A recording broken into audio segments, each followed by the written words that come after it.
Hey everybody, it's Brian here from the Witch Doctor series, coming at you from the range today to talk about a comparison that I conducted with the Alpha OCD 6-dasher brass in comparison to Lapua BR brass that was fire formed for a 6-dasher chamber. First of all, just want to tell everyone I was not paid to do this test, so I have zero financial interest in it.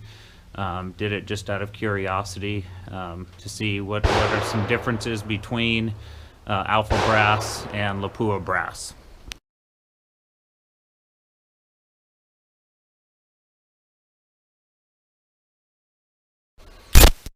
So the test was conducted with a 6-dasher chambered barrel that I have demonstrated, and rifle that I have shown in previous videos on my page. So if you'd like more information about that rifle, please feel free to look it up on my one of my videos on my YouTube site. But I'll do a quick rundown again for those of you who haven't seen it. Basically used this 6-dasher chambered barrel, chambered by Schillen. It's a 271 neck. It's an 8-twist ratchet type barrel. The action is the Schillen DGV, damn good varmint, bedded into a Macmillan edge stock with a Schillen 2-ounce trigger. And the scope is a March 10-60 high master scope. Okay. Everything was shot from a stable front rest. This is a Lenzi front rest, but I did use a Seb Max front rest for a lot of the testing, and used a solid rear bag. This is a Lenzi rear bag, but I did use a Edgewood rear bag for a lot of the testing. Velocity data that I will show you in this video was taken from a lab radar. The bullets that were used were the Vapor Trail automated VT TAC 103 grain bullets, really good bullets. The primers were Winchester small rifle primers, and what I did is I took 10 pieces of brass. These are just 4 of the 10. I took 10 Lapua and 10 Alpha OCD.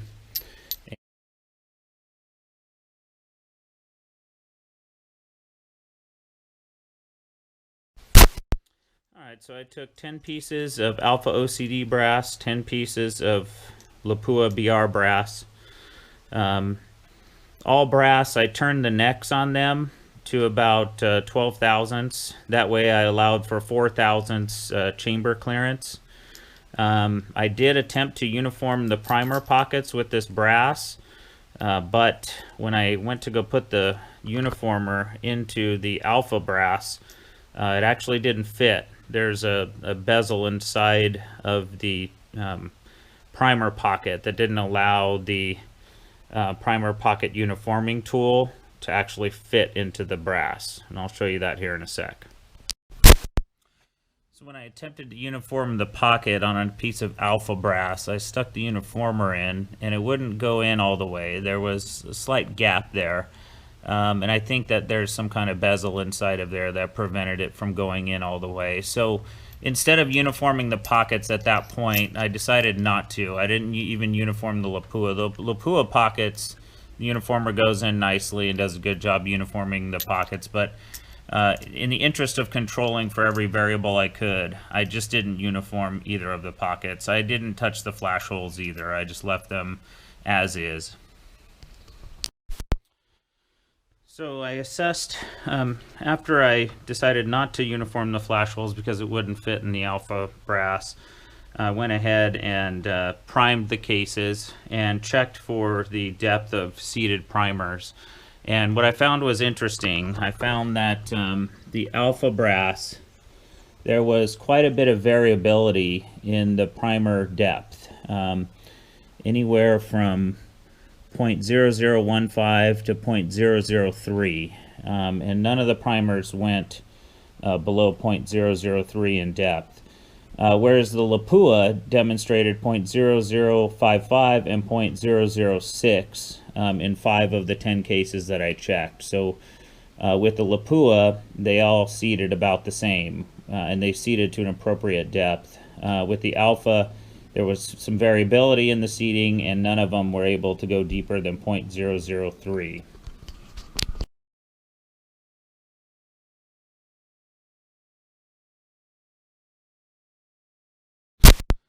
And when I seeded the primers themselves with the Alpha OCD brass, there was a notable clunk that occurred when I was initially going in to seat them.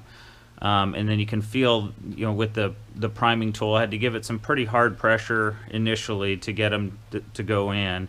And then the pressure smoothened out near the middle of the seating. And then at the final seating, there was really hard pressure. I had to squeeze really hard to get that primer in the case. With Lapua, the seating was pretty much smooth throughout the entire process. There was an initial kind of stiff push to get the primer in, but after that, it kind of smoothly went in. You didn't feel any clunk or anything like that.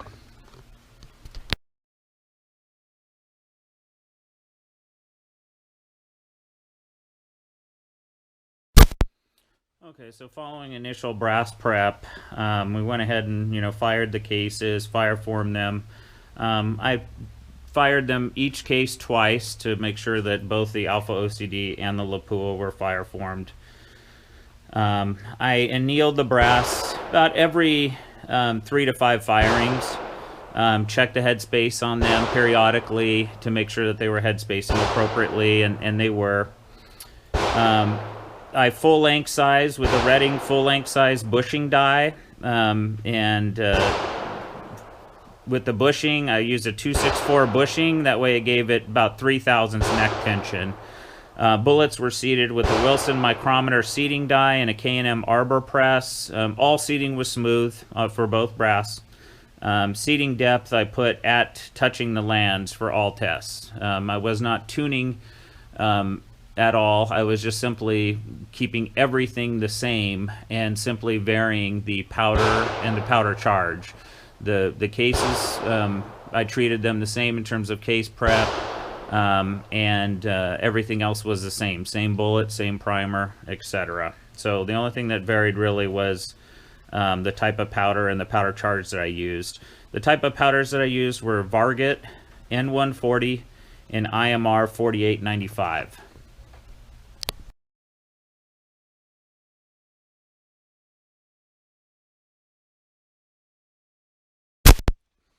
Okay, in terms of the method I used, basically I took 10 pieces of brass, Alpha OCD, 10 pieces of the Lapua, fire formed them twice, didn't collect data on the 2 fire forming loads.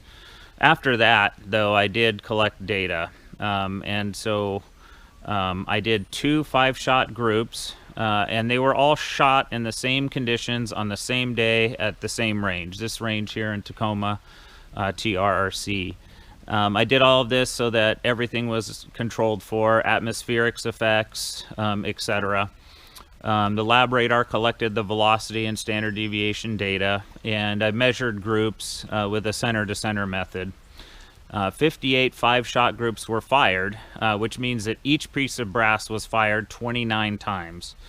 Again, the first 2 firings were fire forming, and I didn't include that in the data analysis. So in total, 54 5-shot groups were included in these analyses. After the 29 firings, the brass still looked good, according to my visual inspection. There didn't seem to be any notable deformities or anything like that. And what I did was, when I was firing the 5-shot groups, one day I would start with Lapua, and then shoot the Alpha, and then back to Lapua, and then shoot the Alpha to finish the day.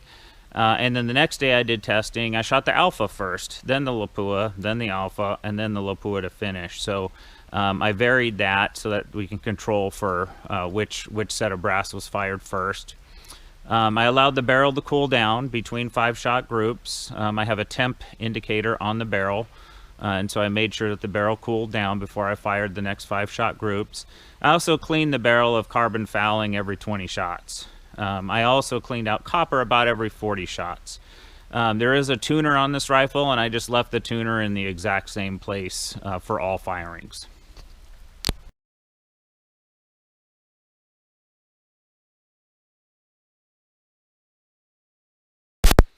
Okay, and here's where things get interesting. The results. Again, after 29 firings, the brass itself looked fine. After 19 firings, though, 3 out of the 10 pieces of the Alpha OCD brass had pretty loose pockets. So when I went to go seat them, there was a notable, they were a lot easier to seat. So the pockets, 3 out of the 10 pieces of brass that I shot, the pockets opened up a little bit. With the Lapua brass, there were tight pockets throughout all firings. There was really no change that I could notice in terms of the pockets getting loosened up. I utilized statistical tests, including a t-test procedure, which assesses the difference between the Alpha OCD and the Lapua. There is a standard acceptable threshold for this test, and that's basically that the probability that the difference is due to chance was set above 0.05. So if the probability in the statistics is below 0.05, then the difference between Alpha OCD and Lapua would be considered quote-unquote real, or not due to chance. And I do have this data in an Excel spreadsheet, raw data and analyzed data. And so if you are interested in getting this data, I'm perfectly willing to share it, would love to share it with you. So drop your email address in the comments, or get a hold of me some other way, and I can email you the Excel spreadsheet that includes the raw data and all the data analyses that I'm going to describe here.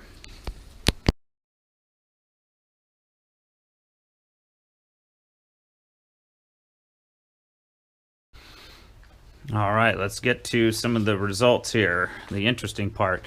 So for all of the 5-shot groups, which were 54 5-shot groups, the average velocity for Alpha was 2895.8. The average velocity for Lapua was 2868.7, which made for a 27.1 feet per second difference. And that was statistically significant. So there was a real difference in velocity between Alpha and Lapua. Alpha was 27.1 feet per second faster than Lapua.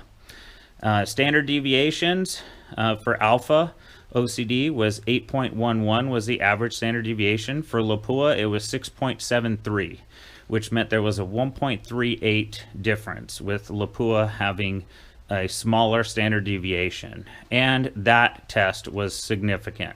So there was a real difference there between Alpha and Lapua, with Lapua having a smaller standard deviation. Group size for Alpha overall on average was 0.7616. For Lapua, it was 0.5810, and the difference was 0.1806, and that was statistically significant also. So Lapua had a real difference in group size and had 0.1806 smaller groups than Alpha OCD.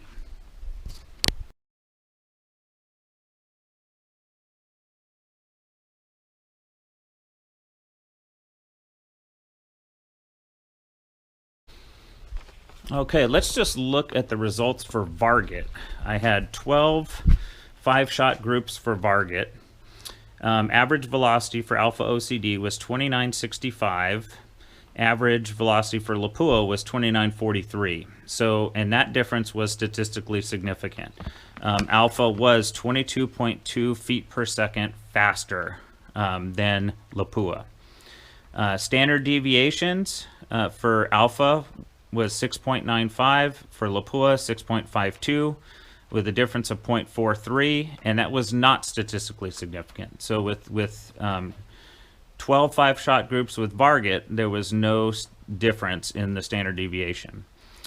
Same thing with group size. Alpha had 0.69 and Lapua had 0.6047, and that was not statistically significant for Varget.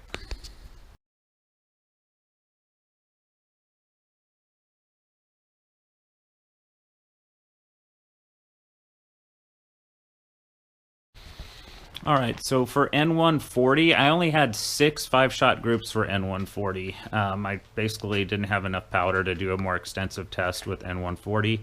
So with only 6 5-shot groups, the statistical power or the ability to detect a difference is very limited unless there is a huge difference in the data. And there was for velocity. Again, Alpha having faster velocity at 2934.5. Lapua had 2914.5, which was a 20 feet per second difference, and that was statistically significant. The velocity standard deviation in group size was not statistically significant. However, looking at the numbers, velocity standard deviation for Alpha 7.63, for Lapua 4.88, that was a pretty big difference of 2.75. I'm guessing that if I would have shot this maybe about a dozen more 5-shot groups, that there probably would have been a statistically significant effect. Same thing with group size. Alpha had 0.5975, Lapua had 0.3793, which was a 0.2182 difference. Again, not statistically significant because of the small sample size, but if I had a larger sample size, probably would have been.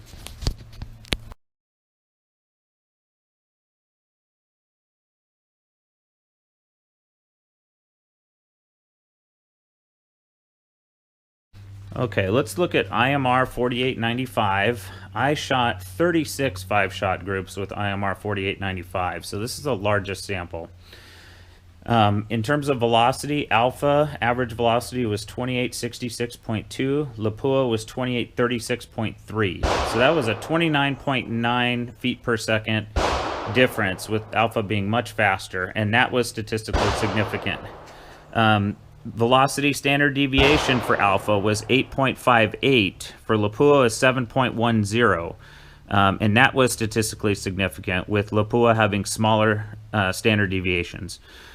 Group size was the same. Alpha had 0.8128, Lapua had 0.6068, and that was statistically significant. So Lapua had 0.2060 on average smaller groups.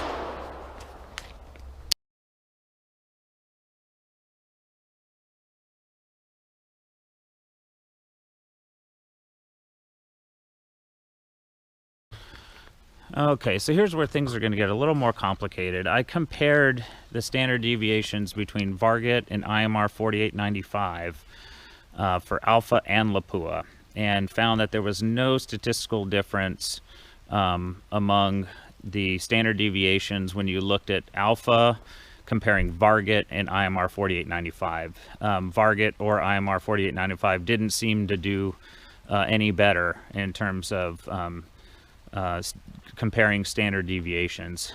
Same thing with groups. There was no better groups when you compared Varget to IMR 4895 for both Alpha OCD and Lapua. I did look at the collinearity of groups, which is called the correlation or regression. There was a significant correlation between Alpha and Lapua in terms of group size. And so what that told me was that in those t-tests above, you couldn't account for the difference in the t-test by random variations in the groups shot by Alpha and Lapua. They both shot basically a pattern of groups that were that correlated. It's just that Lapua shot smaller groups overall. When assessing correlations in groups and standard deviations, there was a significant correlation between velocity and standard deviations with the Alpha brass.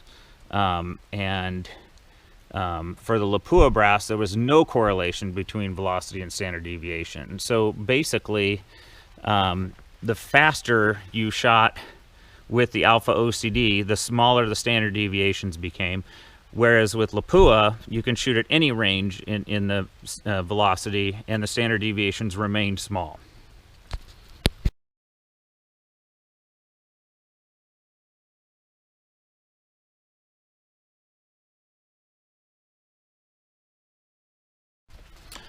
Okay, so overall, in terms of summarizing the results, the Alpha OCD had higher velocity relative to Lapua. That finding, I think people are finding that. So if you're going to be swapping brass between Alpha Lapua, Lapua to Alpha, whatever it may be, just be aware you're likely going to get pretty large difference in velocity. So be ready for that. Lapua exhibited overall a lower standard deviation and lower group size. In terms of just Varget alone, Alpha OCD again showed a lot faster velocity, 22.2 feet per second on average, and no difference in standard deviation and group size.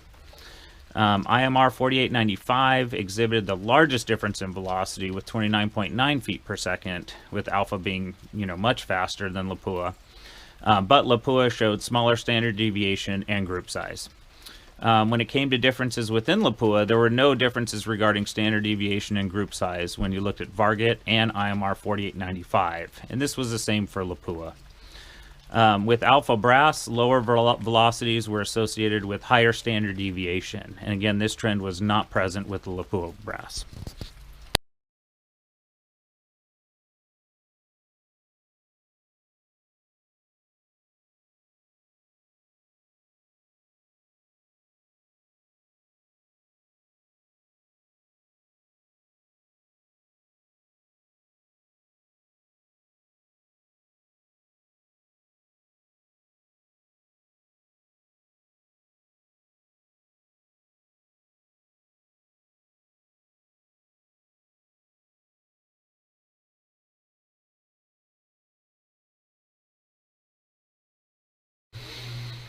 Well, thank you for watching, and I hope you found this data informative. Again, leave your email address or contact me if you would like me to send you the data, raw data, and data analyses in an Excel spreadsheet. I'd be happy to do that. Again, I was not paid for any of this test. I have no brand loyalty. I just wanted to run a test comparing these two brasses on a few different outcomes and see what happened, and these are the results. So please subscribe, like, and share this video. Thank you, everyone. Take care.